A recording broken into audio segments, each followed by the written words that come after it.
Hi, Pastor Steve here. I want to thank you for listening today, and I want to encourage you because I know that God will truly bless you as you study His Word. So hey, let's get started. Good morning, church family. I'm glad to be here today with you to share another devotional. When I was a kid, there was a movie I really enjoyed called Little Giants, and it was about some peewee football teams. The town coach had assembled a team of the best and most talented players. They had the best equipment and practice opportunities that they could get. And another gentleman assembles a team, a ragtag bunch of kids that didn't make the group, and they had no equipment. They were working with whatever they had. The culmination of a movie is the two meet in a game, and the ragtag bunch of kids beat the team that had all of the opportunity and all of the equipment. And it's a funny way of looking at the psalm that we're going to look at today, that we can put a lot of stock in what we have, the equipment we have, whatever it may be. But that can't be the guiding force behind finding true victory. So if you have a Bible, open it up to Psalm chapter 20, and we're going to read Psalm 20 today. May the Lord answer you in the day of trouble. May the name of the God of Jacob protect you. May He send you help from the sanctuary and give you support from Zion.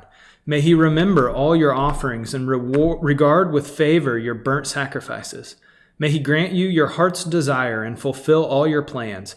May we shout for joy over your salvation, and in the name of our God set up our banners. May the Lord fulfill all your petitions. Now I know that the Lord saves His anointed. He will answer him from His holy heaven with the saving might of His right hand. Some trust in chariots and some in horses, but we trust in the name of the Lord our God. They collapse and fall, but we rise and stand upright.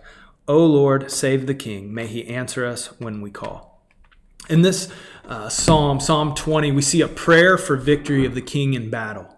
In this psalm, the name of God is treated as a real or subsistent person who is protecting the king.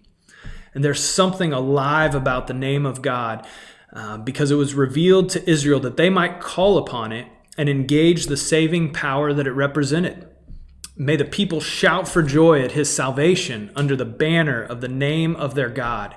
May the Lord fulfill all His requests. The community is petitioning that God would hear the prayers of the king and that He would bring salvation and that they could declare the name of the Lord their God being powerful and mighty. And in verse 7, we have a change in the psalm. It changes to a first person, perhaps David now taking over and speaking. And he expresses certainty that now the Lord will save. You see, he shows that there is a power when we call on the name of the Lord, that it enables the Lord to exercise in our lives the divine salvation which that very name signifies. We can think of examples that we've seen in the New Testament. I love looking all through the book of Acts in the sermons right at the beginning as they're declaring Jesus and His salvation. In Acts 2:21, it says, "And it shall come to pass that everyone who calls upon the name of the Lord shall be saved," that there's saving power in the name of Jesus. In Acts 3:16, we see it said, "And His name, by faith in His name, has made this man strong, whom you see and know. And the faith that is through Jesus has given this man this perfect health in the presence of you all." That as Peter and John healed a man, it was through the name of Jesus that they did this. In Acts chapter 4, verse 12, as Peter and John are defending themselves in front of the council, it says, "And there is a salvation in no one else, for there is no other name under heaven given among men by which we must be saved." And later in chapter 4, in verse 30, as they're praying to God, it says, "While you stretch out your hand to heal, and signs and wonders are performed through the name of your holy servant Jesus." And we could go on, but there's a beautiful picture that the name of God, the name of Jesus, has great power, and we can call upon that name for strength. For those who relied on the strength of creatures, the psalmist tells us in verse 8 that they collapse and fall. It says that they fell to their knees and collapsed, but the speakers of the psalm, they rose and stood tall. And I'd like for a minute to focus on this verse 7.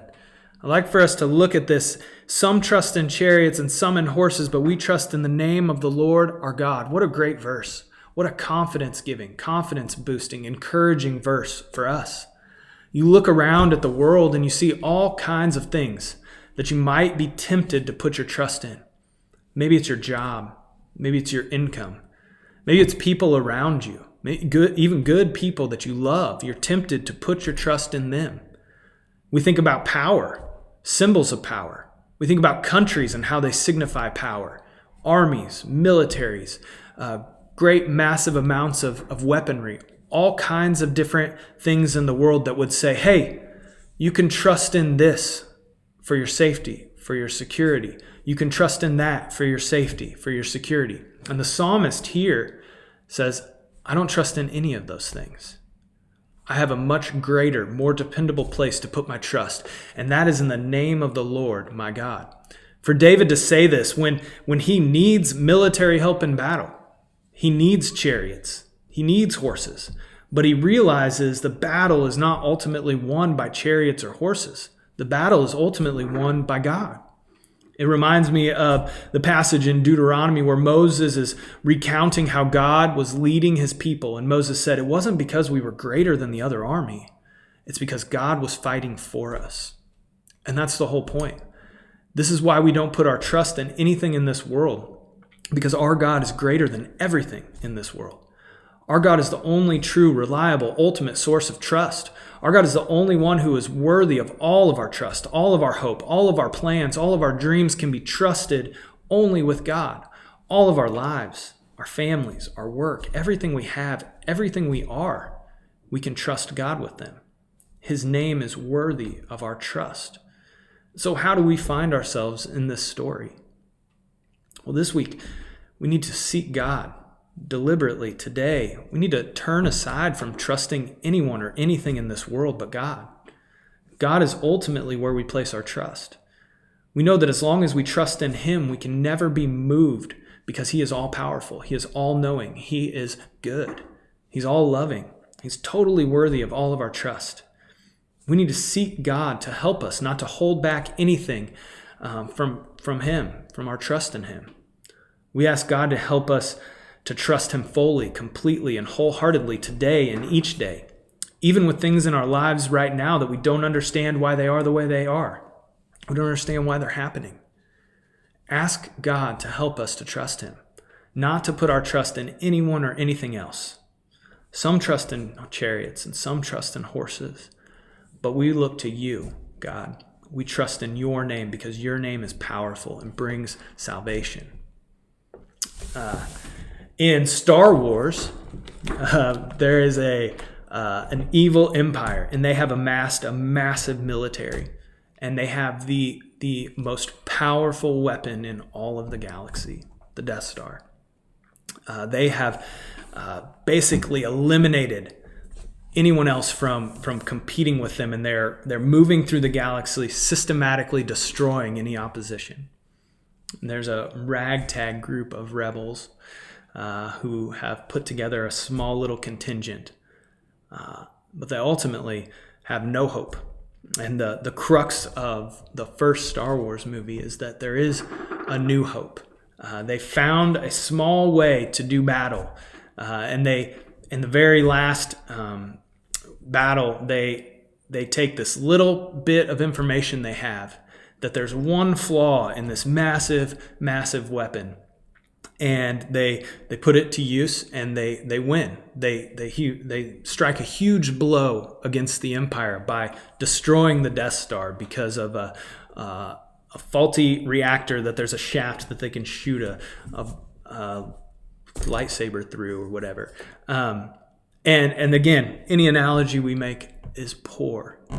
But the Empire had all of their hope and all of their strength put up in what they amassed, that they were all powerful, and that they could destroy anything in their path. And they failed. The little ragtag group of rebels won. Would we be so foolish to do the same thing?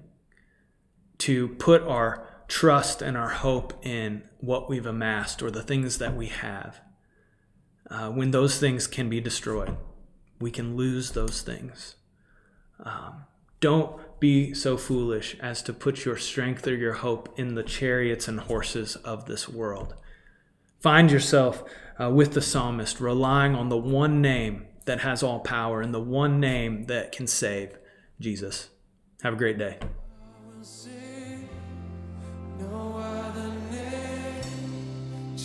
Thanks again for listening today. We'd love to hear from you. If you'd like more information about our church, or if you just want to share what God's been doing in your life, drop us a line. Give us a call. Again, may God bless you.